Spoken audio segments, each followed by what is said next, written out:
People said this giant mountain troll was spotted in 1942, but now the mystery has been unraveled. Whether it be the towering Goliath bested by David in the Bible, the one-eyed Cyclops of Greek mythology, or the giant at the top of Jack's fairy tale beanstalk, gargantuan beings have been a cornerstone of humankind's storytelling for millennia. And for as long as the legends have persisted, you can bet some credulous people have hunted for evidence that these outsized creatures really exist. Some of the earliest accounts of giants are recorded in the Old Testament of the Bible. The giant Nephilim residents of Canaan, for example, are described with awe in the book of Numbers. Moses apparently sent some spies to the region to check them out, and when word came back, it wasn't good. The spies claimed that it was impossible to attack the mighty Nephilim, saying, "We seem like grasshoppers in our eyes, and we look the same to them." Moses was therefore advised to hop it. Then there's the best known of the biblical giants, Goliath. The book of Samuel describes the massive man as being 6 cubits and a span tall, which means he measured a mind-numbing 9 feet 9 inches. Goliath challenged the Israelites to put forward a warrior to fight him single-handedly, and the doughty David, of course, skillfully used his sling to fire off rocks and bring the fearsome giant to his knees. Contemporaneously, Armenian mythology includes the story of Haik, a giant who founded the nation and is also believed to have helped build the Tower of Babel. Author Arpine Kachadorian's 2016 work, David of Sassoon, An Introduction to the Study of the Armenian Epic, underlines Haik's supremacy. She wrote, "Among the giants he was the bravest and most famous, opponent of all who raised their hand to become absolute ruler over the giants and heroes." Needless to say, the Greeks had a word for such monsters. Ancient Greek mythology had the gigantus, the term from which the word giant was derived in the late 13th century. Some of the Greek giants were in fact believed to be entombed deep within the earth, and it was the restless writhing of those fearsome beings that, so it was thought, caused earthquakes and volcanoes. The Greeks held that the gigantes were born of Uranus, god of the sky, and Gaia, goddess of the earth. Not bad going, because the couplet earlier begat another supersized race, the Titans. The Greeks also gave birth to the legend of Cyclops, which was later taken up by the Romans. The Cyclops was a formidable giant with a horrifying characteristic of having just a single eye set dead center in his forehead. One of those Cyclops giants, the enormous man-eating Polyphemus, was included in epic poem of Odyssey by Homer. There the poet described him as a savage being with huge strength, knowing nothing of right or law. Norse mythology also had a rich vein of tales involving gigantic men. These giants were called the Jotnar and were a threat not only to the humans of their land, but Midgard and also the Norse gods themselves in Asgard. The enraged Thor, god of thunder, killed one of the Jotnar, Geirrod, after the giant hurled a red-hot ball of iron at him.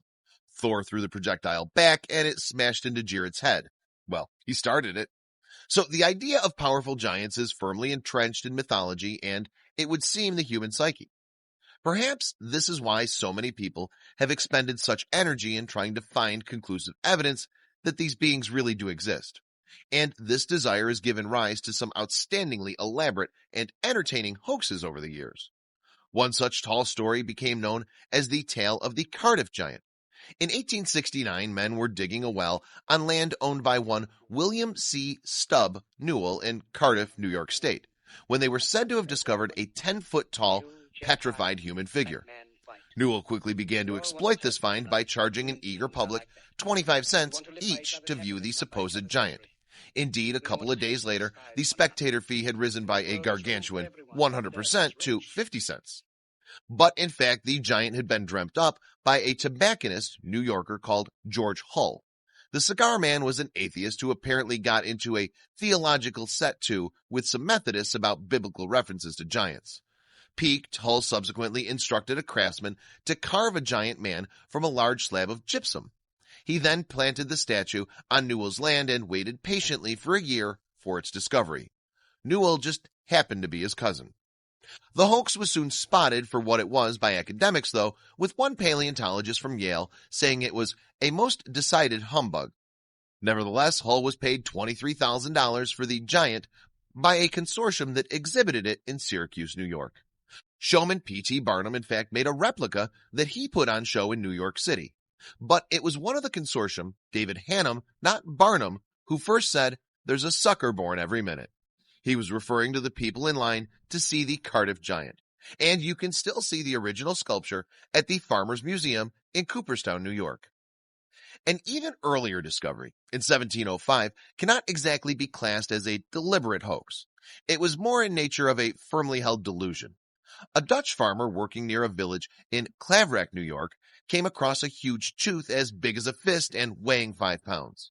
Then Edward Hyde, Lord Cornbury, the British governor of New York, paid the lowly farm worker a glass of rum for his mysterious artifact. A bit of an oddball, Cornbury was convinced that he had in his possession a genuine tooth from a biblical giant.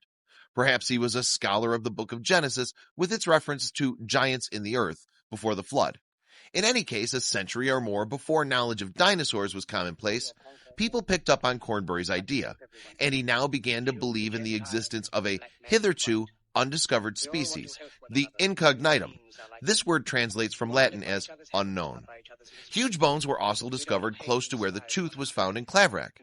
This in turn gave rise to the idea that the bones must have belonged to giants as tall as 60 or 70 feet. Cotton Mather, the Puritan minister from New England, quickly got in on the act. He claimed that the incognitum find meant America was once home to biblical giants, in comparison of whom Og and Goliath and all the sons of Anak must hardly be so much as pygmies. However, other residents of America at that time thought incognitum ivories looked awfully familiar. When similar teeth and bones were discovered in South Carolina, African slaves recognized a resemblance to those of elephants from their homelands, and so it turned out that the incognitum bones were from a prehistoric ancestor of the elephant. Cornbury and crew had been celebrating mastodons, extinct pachyderms that had roamed America thousands of years previously. Moving nearer to the present day. In 2007, the editors at National Geographic magazine felt the need to publish an article to refute an online rumor. The publication denied claims that its researchers had discovered the bones of a giant.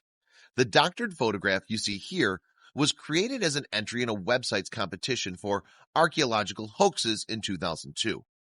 2 years later, it then became an early viral internet meme, and the made-up montage had a reprise yet again in 2007. Staff at the National Geographic were understandably miffed by some articles accompanying the photo. They included one of an Indian monthly magazine, Hindu Voices website, in 2007.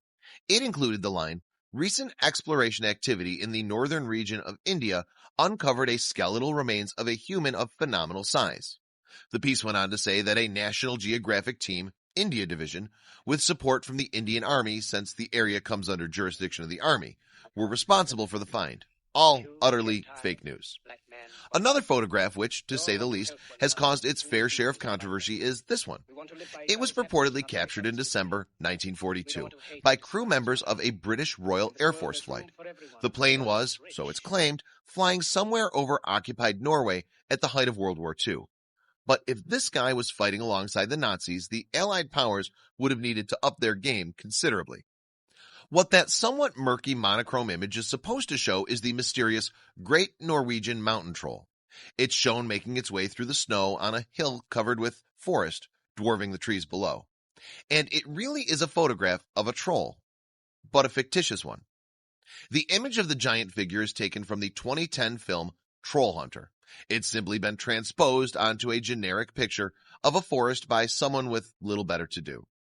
Troll Hunter is a Norwegian mockumentary in which some students seek out one of the cave-dwelling giants of lore. The hunters then discover that the troll's existence has been hidden from the public by government forces, and since the film premiered in 2011, the fake photograph was most certainly not taken in 1942. The spoof shot was created somewhat after the release after Troll Hunter, and clearly with the help of imaging software. What a giant disappointment. Please share this video with your friends below.